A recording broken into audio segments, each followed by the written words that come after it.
সুপ্রিয় দর্শক, জীবনে কি কোনোদিন ব্যাংকের পলিটিক্সের কথা শুনেছেন? না শুনে থাকলে আজকের ভিডিওটি দেখুন। আপনারা বুঝতে পারবেন কিভাবে বাংলাদেশের রাজনীতিতে ব্যাংকগুলো লাফালাফি করছে।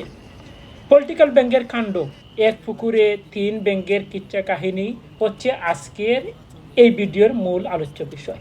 কিভাবে তিন ব্যাংক?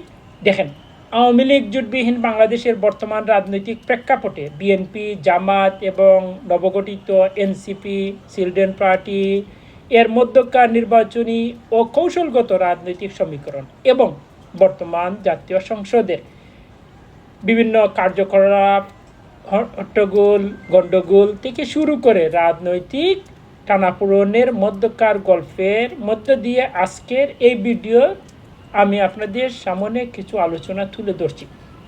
শুধু দর্শক, তার আগে আপনাদের সবাইকে জানাই আসসালামু আলাইকুম এবং শুভেচ্ছা। আজকের রাজনৈতিক বিনোদন মঞ্চে আপনাদের সবাইকে জানাচ্ছি স্বাগতম।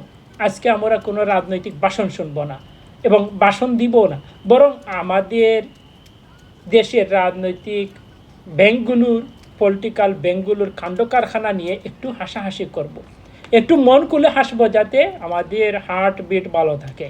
হাসাহাসি করলে হার্ট ভালো থাকে।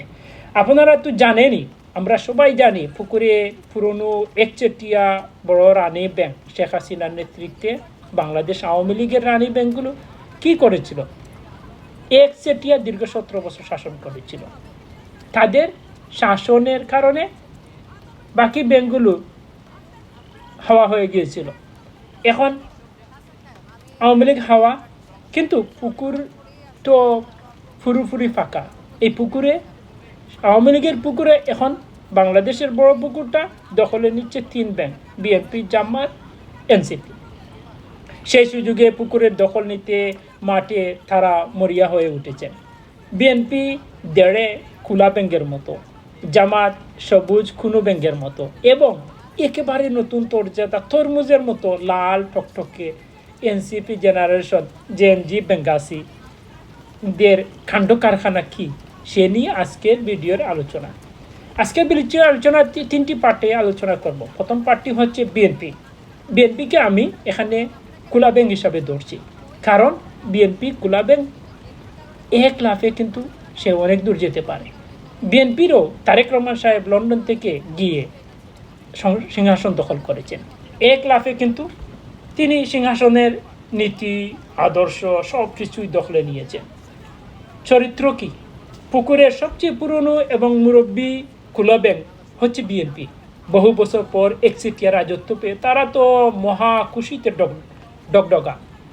তারা তো খুশিতে নাচানাচি, লাফালাফি, ডগমগ করছে, কারণ আওয়ামী লীগ নেই। আওয়ামী লীগকে তাদের বই ছিল। তাদের কাণ্ড কারখানাটা কি দেখেন, আওয়ামী লীগ বিদায় নিতে এই বিএনপি খোলা ব্যাংক ডাবল অ্যাক্টিং শুরু করেছে। পুকুর তো এখন একেবারেই ফাঁকা, তাই বিএনপি মনে করছে এই পুকুরের রাজত্ব তো, বাংলাদেশ নামক পুকুরের রাজত্ব তো আমরাই করব। সে কোনো জুটে না গিয়ে নিজের ইচ্ছে মতো বিশাল লাভ দিল। আর লাভ দিয়ে কি করলো? ক্ষমতা শুধু 212টি আসন নিয়ে নিল, তার পকেটে পুড়ে নিল। এখন সে পুকুরের পাড়ে বসে গাল ফুলিয়ে ফুলিয়ে হাসছে আর ডাকছে, কু কু কু কু, আমি এখন পুকুরের একমাত্র বড় ডন। জামাত, এনসিপি, তোমরা কোন বাসাদন? এখন নাম্বার 2 হচ্ছে জামাত হচ্ছে সবুজ কোনো ব্যাংকের মতো, ধীরে চলে। সবুজ ব্যাংকগুলো কিন্তু ধীরে ধীরে চলে, আড়ালে খামড়া। তার নীতি হচ্ছে সবুজ ব্যাংকের কাছে গেলে আপনি বুঝতে পারবেন, আপনাকে হঠাৎ করে কামড় দিয়ে দেবে। জামাত হচ্ছে তেমনি সবুজ কোনো ব্যাংকের মতো, সুযোগ পেলেই কামড় দিয়ে দেয়। এই নীতিতেই জামাত বিশ্বাস করে, বা এই নীতিতেই তার রাজনীতি। তাদের চরিত্রটা বোঝা বড় মুশকিল।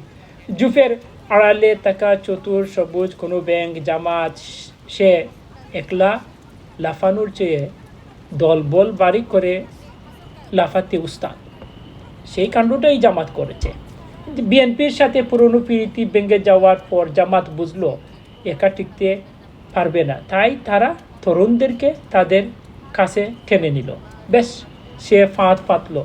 নতুন ব্যাংক এনসিপিকে ফুসলিয়ে ফাসলিয়ে নিজের 11 দলীয় জুটে টেনে নিল।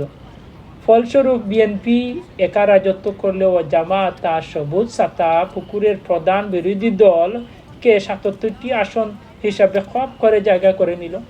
আর এখান থেকেই জামাতের উত্থান শুরু হয়ে গেল। এখন জামাত মহাকুশিতে ডগমগ করছে এবং লাফালাফি করছে। জামাতের নেতারা টকশুতে আসে কি মিঠি মিঠি হাসে আর ৭১-এর পরাজয় নিয়ে কাঁদে। এখন এনসিপির নতুন জোট নাম্বার ৩ হচ্ছে নতুন জেনারেশন জেনজি ব্যাংকাসি। এই ব্যাংকগুলো বিপ্লবী লাভ ও উল্টো ডিগবাজি দিচ্ছে। কারণটা কি দেখেন, জুলাই বিপ্লবের পানি থেকে সদ্য জন্ম নেওয়া লেজ বিশিষ্ট তরুণ ব্যাংকাসি ব্যাংক মুখে বড় বড় কথা বললেও আমরা বৈষম্যহীন নতুন পুকুর বানাবো, কিন্তু আদতে তারা কিছুই বানাচ্ছে না। কাণ্ডটা কি তাদের? শুরুতে এই ব্যাংকগুলো ব্যাংকাসিরা লাফাচ্ছিল এবং বলছিল আমরা কোনো পুরাতন বড় ব্যাংকের মতো পুরাতন রাজনীতির দ্বারে কাছে যাব না, একাই ৩০০ আসনে ডিগবাজি দেব। কিন্তু নির্বাচনের বাতাস আসতেই লেজ গুটিয়ে গেল। তারা গিয়ে জোট বাঁধল কার সাথে? যুদ্ধপরাধী জামাতের সাথে, ৭১ বিরোধীদের সাথে, যাদের বিরুদ্ধে তারা এতদিন বক্তব্য দিয়েছিল। সেই কঠোর কোনো ব্যাংক জামাতের সাথে এই কাণ্ড দেখে অনেক তরুণ বেঙ্গাসি রাগ করে দল থেকে বের হয়ে গেল, যেমন তাসনিম জারারা অনেক বের হয়ে গেল। কিন্তু তাদের এই দশা দেখে মাত্র ইউনূস সাহেব তাদেরকে ৬টি আসন দিলেন, নতুবা জামাতের ও লেজুর হয়ে বসে থাকতে হতো তাদেরকে সারা জীবন। এখন আমরা পরিশেষে কি বলতে পারি প্রিয় দর্শক ভাই বোনেরা, আমরা রাজনীতিতে যা দেখছি এটা কিন্তু দেখা নয়। আওয়ামী লীগ নামক বড় সাপটি পুকুর থেকে চলে যাওয়ার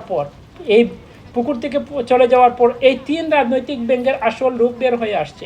বিএনপি একা রাজত্ব করছে, জামাত তার ক্ষমতার জাল বিছিয়েছে, আর আমাদের নতুন সংস্কারবাদী এনসিপি বেঙ্গাসিগুলো প্রথম সুযোগেই আদর্শের ডিগবাজি খেয়ে জামাতের ছত্রছায়া ঢুকে পড়েছে।